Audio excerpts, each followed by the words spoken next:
खबरों का सिलसिला आगे बढ़ाएं और आपको बताएं कि ओकाड़ा में बड़े और बच्चे गर्मी से दोनों ही परेशान हैं। बच्चों ने गर्मी से तंग आकर नहरों का रुख कर लिया है। इस वक्त राना दानिश नहर पर मौजूद हैं इन बच्चों के साथ। मजीद हम राना दानिश से जानते हैं कि क्या कहना है बच्चों का। जी राना दानिश, बताइएगा क्या तफसीलात है। जी बिल्कुल, मैं इस वक्त मौजूद हूँ काड़ा नहर पे, जहाँ पे गर्मी के सताए हुए बच्चों ने नहर की तरफ रुख किया है। तो हमारे साथ यहाँ पे कुछ बच्चे भी मौजूद हैं, हम उनसे जानते हैं कि उन्होंने यहाँ की तरफ क्यों रुख किया है। जी सर, बताइएगा।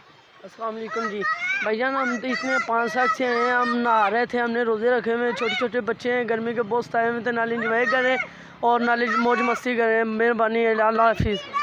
जी बिल्कुल, हमने इनसे बात की, इनका यही कहना है कि गर्मी बहुत ज़्यादा है, तो हमने रोज़े भी रखे हुए हैं, इसलिए हम यहाँ पे आ जाते हैं, नहाते भी हैं और काफ़ी इंजॉय भी करते हैं। जी, हर लम्हा हर खबर शान से